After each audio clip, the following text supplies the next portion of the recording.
இன்றைக்கி நம்ம நிஷா குக்கிங் சேனலில் ஒரு சூப்பரான சீசனரி பழங்களை செஞ்ச ஐஸ்கிரீமு.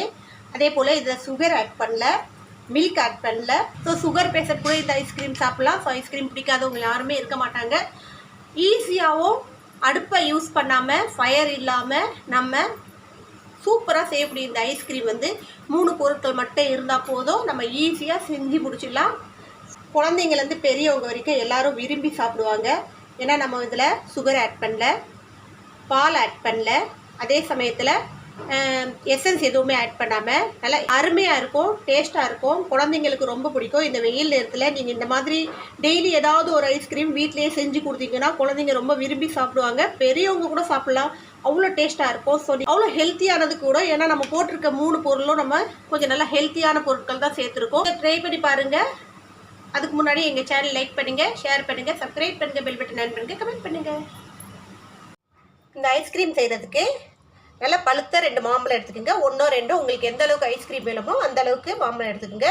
இப்போ இந்த மாம்பழத்தோட தோலை நீக்கிட்டு நம்ம இதோட பல்ப்பு மட்டும் எடுத்துக்கணும். நம்ம மாம்பழம் கட் பண்ணி பல்ப் எடுத்தாச்சு. இது ஒரு பக்கமாக இருக்கட்டும். ஒரு மிக்ஸி ஜார் எடுத்துக்கோங்க. இதில் பேரிச்சப்பழம், விதை நீக்கின பேரிச்சப்பழம் போட்டுக்கோங்க. நம்ம இனிப்புக்கு சுகருக்கு பதிலாக சுகரோ இல்லை மில்க் மேட்டோ யூஸ் பண்ணாமல் பேரிச்சப்பழம் யூஸ் பண்ணுறோம். ஸோ இது ரொம்ப ஹெல்த்தியானது. டயபெட்டிஸ் பேஷண்ட் கூட சாப்பிட்லாம். அந்தளவுக்கு நல்லா டேஸ்ட்டாக இருக்கும், ஹெல்த்தியானது கூட. ஸோ சுகர் இல்லாமல் செய்ய போகிறோம். அதோட பால் பவுட்ரு ஒரு 100 கிராம் அளவுக்கு பால் பவுட்ரு இதோட மிக்ஸ் பண்ணி இதை முதல்ல நம்ம அரைச்சிட்டு வந்துடலாம். ஸோ பால் பவுட்ரும் பேரிச்சப்பழமும் அரைச்சாச்சு. இப்போ இதோட இந்த மாம்பழத்தையும் சேர்த்து நம்ம அரைச்சிக்கலாம்.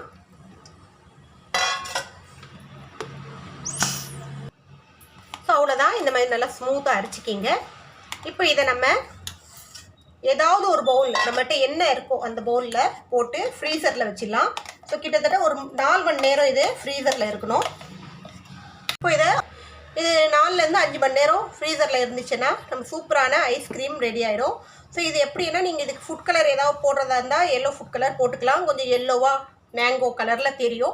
பட் அவாய்ட் பண்ணிவிடுங்க, வேணாம். ஃபுட் கலர் வேணாம். நம்ம குழந்தைங்களுக்கு கொடுக்குற பொருள் நம்ம ஒரிஜினலாக இருக்கணும், ஹெல்த்தியாக இருக்கணும் சொல்லி தான் கொடுக்குறோம். ஸோ நம்ம வெளியில் வாங்கி கொடுக்குற ஐஸ்கிரீமை விட இந்த மாதிரி ஹெல்த்தியாக பண்ணி கொடுக்கலாம். இதை நம்ம ஃப்ரீசர் பண்ணிடலாம். ஃப்ரீசர் பண்ணுறதுக்கு முன்னாடி ஃபுல்லாக இதை கவர் பண்ணிடணும். ஸோ நீங்கள் இந்த க்ரீன் ஃப்ரீ பேப்பர் வச்சு தான் கவர் பண்ணணும், இல்லை ஏதாவது மூடி வச்சு கூட கவர் பண்ணி வச்சிடலாம். ஸோ சூப்பராக ஐஸ்கிரீம் ரெடி ஆகிடுச்சு பாருங்கள். கிட்டத்தட்ட 6 ஹவர் நான் இதை ஃப்ரீசரில் வச்சேன். ஸோ அவ்வளோ நேரம் வைக்க வேண்டிய அவசியம் இல்லை. ஒரு 3-4 ஹவர்லேயே நல்லா செட் ஆகிடும்.